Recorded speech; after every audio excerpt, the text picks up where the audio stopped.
Hey there, welcome to this Facebook Live event. We're coming to you from NASA's Johnson Space Center in Houston, Texas. I'm NASA astronaut Kjell Lindgren. And I'm NASA astronaut Kayla Barron. Now, Kayla and I were recently assigned to this new Artemis team, and we are among the initial group of astronauts that have been selected to help pave the way for NASA's next human missions on and around the moon. The Artemis program will start with robotic missions to the lunar surface in 2021 with the goal of putting boots on the moon by 2024 and ultimately establishing a sustainable human presence on the lunar surface by the end of the decade. And we are super excited to be a part of the team and excited to be here today to answer your questions.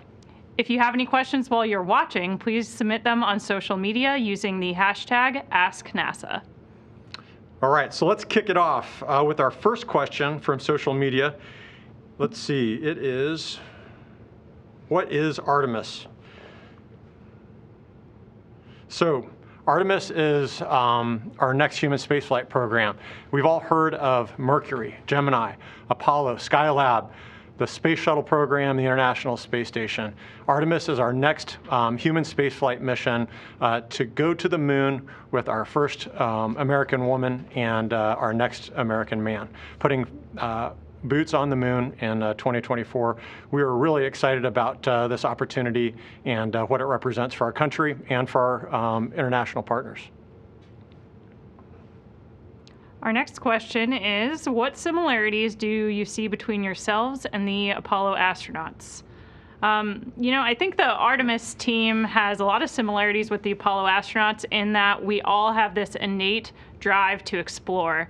And we're super excited here at NASA in the astronaut office, but the larger human spaceflight team, to push the boundaries of what is possible and do things that have never been done before once again.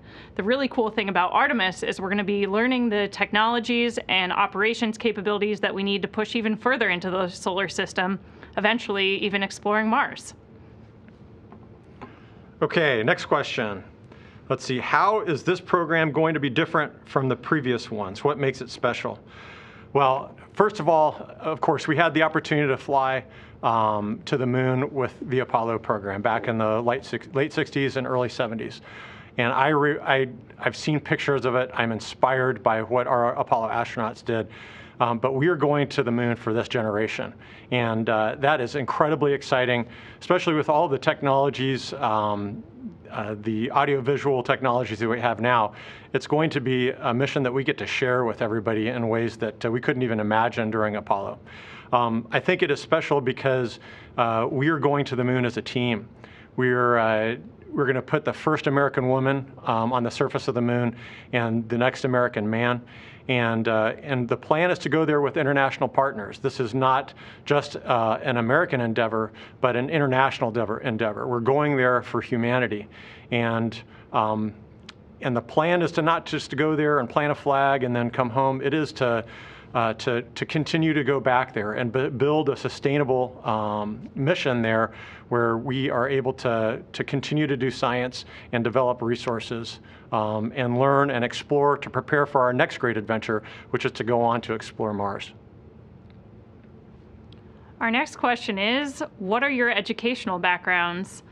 For me, I started having an interest in STEM in high school. I really enjoyed math and chemistry, and that kind of got me interested in engineering. And when I was at the United States Naval Academy, I majored in control systems and robotics engineering, and ultimately went on to the University of Cambridge, where I studied nuclear engineering.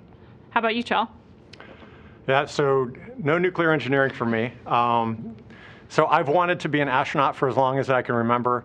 And so reading stories about our early astronauts, it seemed like everyone was a pilot and then a test pilot.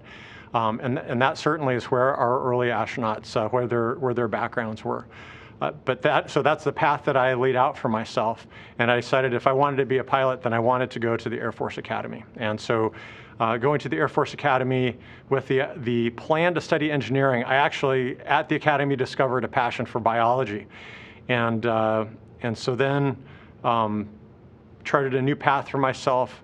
I had a desire to challenge myself and yet to still be of service to the community.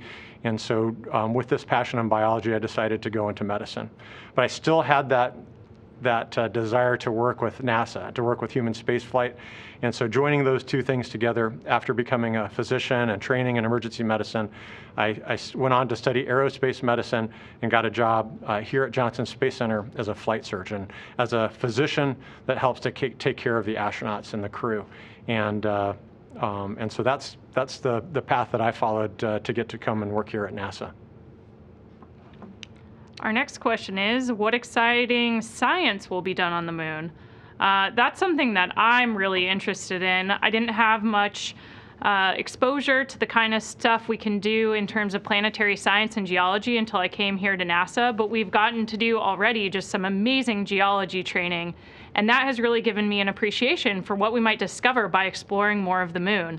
You know, in Apollo, we saw a tiny fraction of the lunar surface. It's kind of like if you got dropped off in the middle of a place you've never been before and you had to walk around.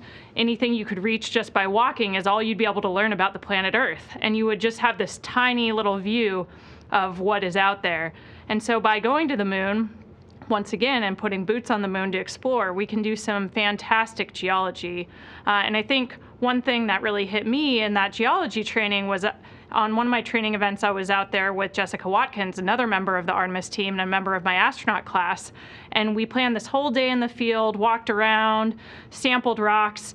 And at the end of the day, Waddy said to me, you know, if we wanted to do that with the Curiosity rover, it would have taken us months. And that was where it really hit me how awesome it'll be to put human beings on the moon and start exploring that surface.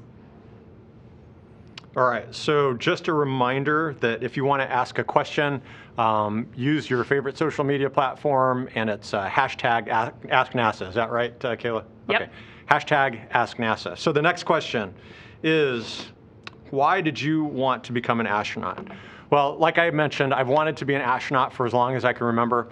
I love science fiction, and so I was immersed in books and movies from a very young age. But it wasn't until I watched the Space Shuttle Columbia launch in April of 1981. I remember very clearly my second grade teacher wheeling a television into our classroom so that we could all watch that launch. And that's when it really clicked for me that this is not science fiction. This is something that you could actually do, you could participate in. And I think that's really when I caught the bug of human spaceflight. And it's something that I've pursued then, and what a privilege to get to do this job and to be a part of this amazing team, not only here at Johnson Space Center, but partnering with the centers, NASA centers all over the country, with our commercial partners, and now in the International Space Station program and the Artemis program, partnering with international partners and exploring for humanity. And so I think it's all those things taken together that really made me want to become an astronaut. The challenge involved, and the opportunity to be a part of something that's bigger than me, that's bigger than the immediate community. It is something that is for humanity, and that's an incredible thing to be a part of. Kayla, why did you want to become an astronaut? You know, my story is a little bit different, Shell. I didn't grow up wanting to be an astronaut. I definitely grew up being inspired by astronauts and what NASA was doing in space, but it's never something I really pictured myself doing. I went to the Naval Academy at first, kind of like you, thinking I wanted to be a fighter pilot, and then quickly realized my passion was elsewhere in the Navy, in the submarine community. And I was drawn to working in that environment because of the incredible team that I found there. The sailors are so talented and so fun to work with, and it just seemed like the kind of environment that would be really challenging but also really supportive.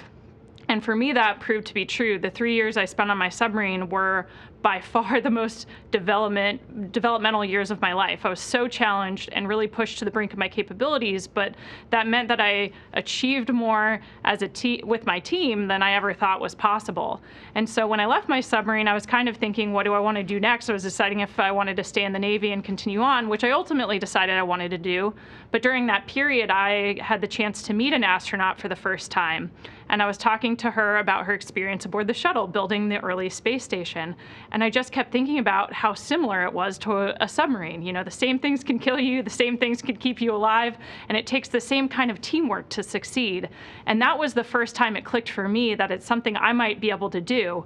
And the timing just ended up being perfect because it was only a few weeks later that NASA announced they were taking applications. And I had some really good mentorship, some people who encouraged me to overcome that imposter syndrome and throw my hat in the ring. And, you know, I still kind of can't believe that it worked out, but here we are.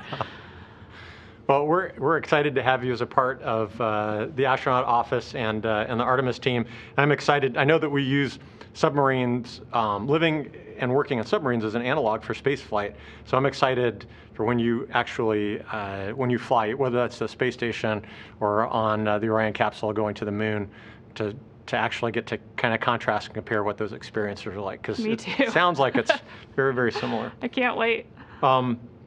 Let's see, the next question. How do you work out for this mission? You want to take that one?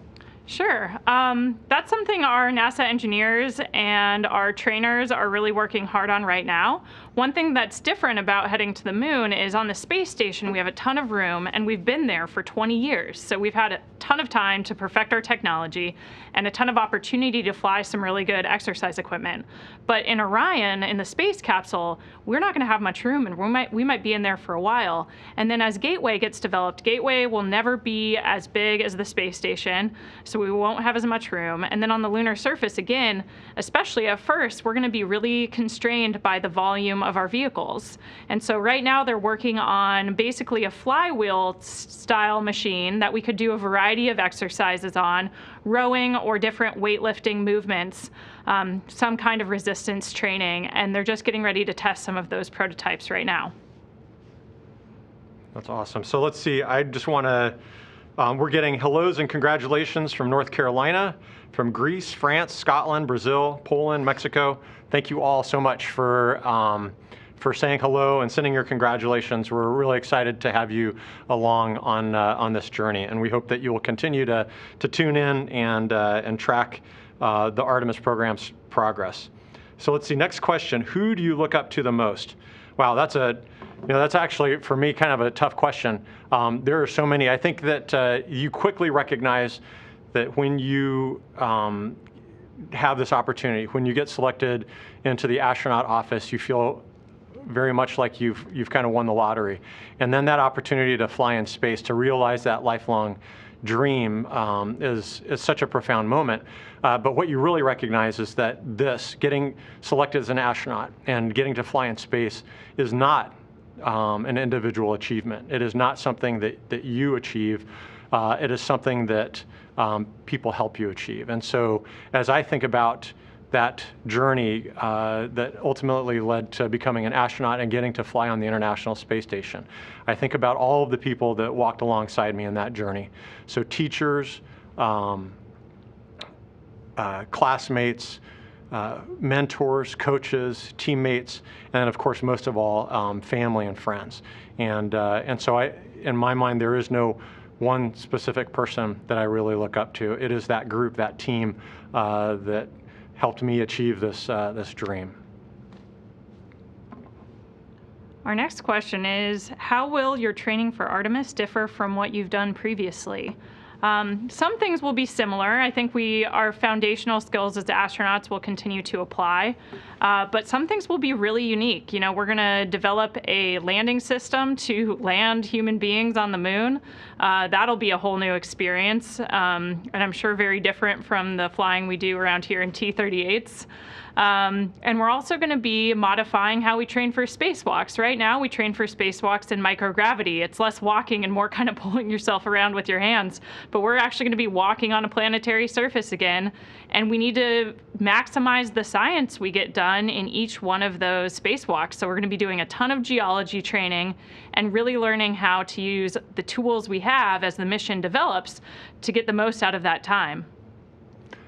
And I'll just add to that, Kayla, I think that was a great summary of some of those important differences. You know, the idea to me of getting to do that spacewalk, putting on the spacesuit and going out and walking on the surface of the moon, getting to merge the operations of getting in that spacesuit and going outside with science, actually going out and using the training that we've learned from our NASA geologists and all of the field geology that will be a part of the training, and putting that to work to find that exact rock or make that observation that helps with some scientific breakthroughs.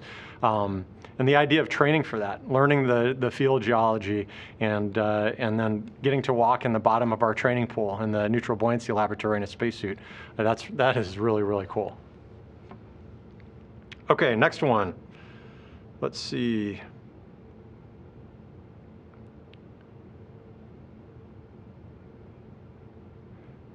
Lost track of the questions. Here we go. Do you think you are mentally ready for such an achievement? Wow, that's a great question. So I think that it requires mental preparedness starting now, not just for the achievement of ultimately landing and setting foot on the moon, but from this point onward, as we are making sure that the spacecraft is ready to fly, making sure that we're getting the appropriate training, that we understand how the vehicle works and what we need to do in the vehicle. That mental preparation starts now. And I think that it is that mindset and the preparation that ultimately got us to a point in our careers where we were then selected into the astronaut office, and then ultimately engaged in training to become active astronauts, that we have already created the foundation for that mental preparedness. I think every one of us in the Artemis team and in the astronaut office is mentally, has that mental preparation and the fortitude to proceed with the training, and then ultimately to get to the moon and put those footprints on the moon. All right, our next question is, what type of rocket will be used? NASA's developing a rocket called the SLS, or Space Launch System, and it's an incredible rocket with some amazing launch capabilities. So that's how we'll not only be launching crew aboard the Orion space capsule, but also all of the pieces of Gateway that will be in lunar orbit. So we're actually going to build a small space station that's going to orbit the moon, and we can fly Orion to the Gateway and then get on our lander from there. So expect some exciting launches coming up soon with all of that hardware. Yeah, I can't wait to see the SLS launch, or hopefully feel the SLS launch. But, you know, I've heard stories of the Saturn V launching back in the Apollo days, and to experience a rocket that powerful launching is going to be an amazing thing, and not just for the astronauts that are on board, but for everyone who's gathered around to experience that launch at Kennedy Space Center. That's going to be a moving experience. Let's see, next question is, are you excited?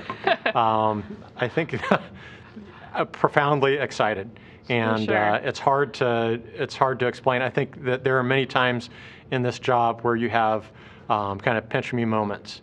And every day can be full of those. One of the unique and special parts of this job is that one day you can be training for a spacewalk in the neutral buoyancy laboratory, and the next day you're learning about lunar geology and maybe flying in the T-38. All of that to create a foundation of the skills that are required to be effective and successful astronauts on orbit.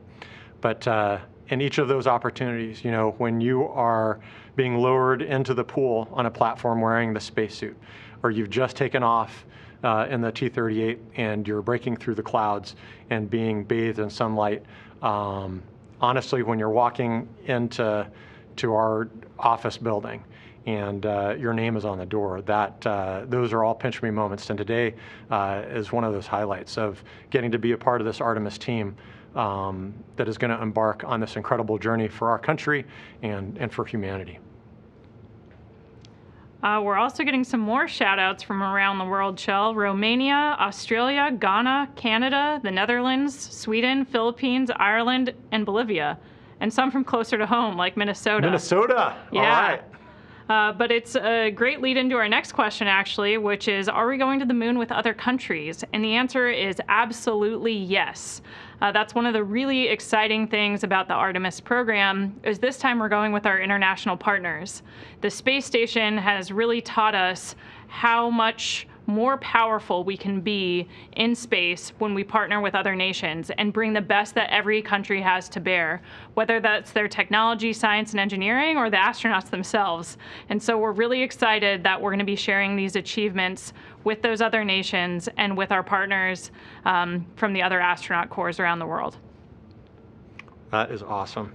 The next question is, how accurate is Hollywood's portrayal of space? And it's a great question. Like I mentioned before, I absolutely love science fiction movies and the written word, and so space movies I have a particular affinity for space movies. I think it really just kind of depends on the movie. What's the point of the movie? It's just, if it's to thrill and excite and to make us imagine a possible future, I think sometimes those the director and the storytellers take an extra measure of artistic license. Certainly, there are some movies like Apollo 13 and that tend to be a little more historically accurate and try to portray the reality of spaceflight. And honestly, space is dangerous enough and exciting enough that I think that you don't need to take a lot of artistic license to make a story thrilling. But bottom line is that I love when storytellers and movie makers put the action in space, because it is an amazing thing to experience in real life, and it's fun to relive it in the movies. Chell, what's one of your favorite space movies? Oh boy, favorite space movies. I really liked. So Apollo 13 came out when I was an undergrad, and so that was a really special thing to watch. And then I really enjoyed The Martian. In fact, I was on the International Space Station. We were in Expedition 45. I was up there with my classmate and crewmate Kimiya Yui, one of our Japanese partner astronauts, and then also with Scott Kelly while he was on his one-year mission. And so NASA had worked with the producers of The Martian a little bit to help them with the realism of that movie. But we got an early copy, so we actually got to watch it on orbit before it came out, before it premiered on the Earth. And so that was really cool to see that movie. And I think one of the cool events that happened, it's very kind of a mundane thing, but when the protagonist is he's been left behind on Mars, and he's trying to figure out what his food situation is. He dumped out everybody's food on the table, and there were things like beef stroganoff and chicken teriyaki, and it was exactly the menu that we had right there on the space station. Those were the exact same foods, and so that was a really fun thing to experience. It's like, man, that's our menu. So that was pretty cool. And what's your favorite movie, Kayla? That's awesome. I really like Apollo 13 and The Martian, too. My husband and I watched The Martian, I think, last weekend, and it just reminded me how good that movie is. But I grew up loving Armageddon because my big sister, like, one of her favorite movies is Armageddon, and we used to watch it all the time. And so I think in my quest to impress my big sister and spend time with her, I've seen Armageddon more than any other space movie, for wow. sure. That is an artistic license movie. Yeah, for sure. All right. Let's see. I think our next one here was, what's the most challenging thing about being an astronaut for such an important mission? That's a really good question.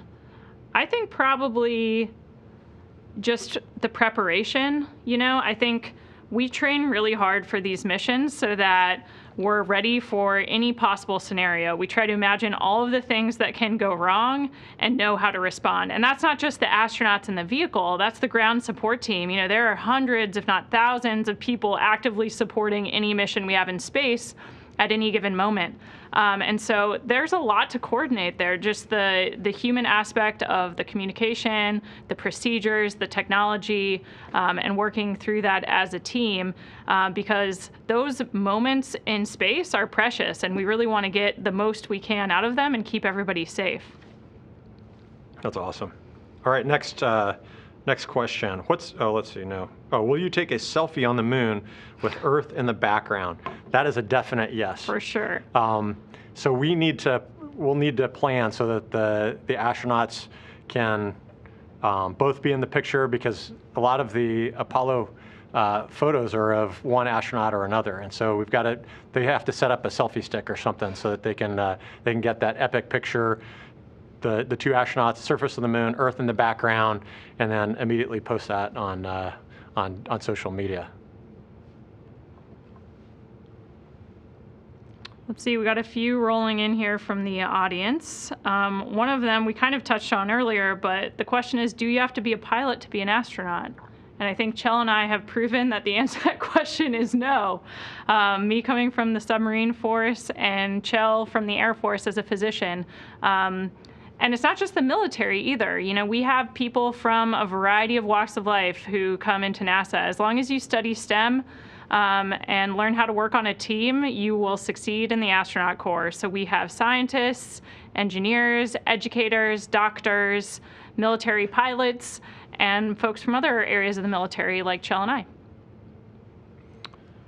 All right, next one is, how do astronauts deal with fear, and are you nervous? So, you know, when you are sitting on top of a rocket that has an incredible amount of power, but of also a lot of explosive potential, I think that there is always an element of nervousness there. But I think that fear comes from an uncertainty of the unknown, or it is a fear of the unknown. And so as Kayla was talking about our training, I think that is one of the things that we use to minimize fear and anxiety. That is, we practice every scenario, everything that was within our control. We practice and train for all of those emergencies, for all of those contingencies, and eventually you train out all of the unknowns, so that there's very, very little that is left in that darkness. And so I think that when you're sitting there, you're getting ready to launch, or you're getting ready to do a spacewalk, we are so well trained by the incredible team that we have here at Johnson Space Center and all over the world, that it really helps to minimize that fear and anxiety. Got another question here. Why are we returning to the moon now? You know, I think that's a really good question. Here at NASA, we've been working long and hard to get to the point where we could send people to the moon to establish a sustainable human presence. We've learned some incredible things aboard the International Space Station over the past 20 years about living in space. But I think we're all feeling that itch to start exploring again, to do something new that's never been done before. And for a lot of us, we dream of eventually going to Mars, but that's a big challenge. It's a long journey, and we'll be working really without much help from the ground compared to what we have now. There'll be a communications delay, and we'll be months, if not years, from being able to come home safely if something goes wrong. And so the moon is the perfect proving ground for that. We really want to go and do some incredible science, but also learn how to live and work on another planetary body. And if not now, when? You know, Artemis really feels like a once-in-a-generation opportunity to do something incredible in space. And I think we're all just striving every day toward that goal. And it looks like we've got time for one more question, and that is, so how do you become an astronaut? How do you become a part of something like this? And so I think that both Kayla and I, our backgrounds can attest to number one, set a goal. Identify something that you want to do. And if that is to be an astronaut or an engineer or a scientist that's working with us at NASA, then set that goal. And then find something that you're passionate about, something that you will work hard at, and then work hard at it every day. Do a little something, and do a little something every day, and you'll be amazed at what you're able to accomplish over a year, over 5 years, over a decade. And then when the opportunity comes, if we have an astronaut selection or an opportunity to work at NASA, come join us. We would love to have you come work with us on this amazing adventure that we're embarking on, the Artemis journey to the moon. Well, I think that's all the time we have for our Facebook Live event today, Chell. Thanks everybody for joining in with us today. It was awesome taking your questions, and awesome to see you, Chell, even if it is from about 30 Virtually. feet away. Yeah, thank you so much. We really enjoyed this opportunity to answer your questions, and we look forward to you joining us on this journey.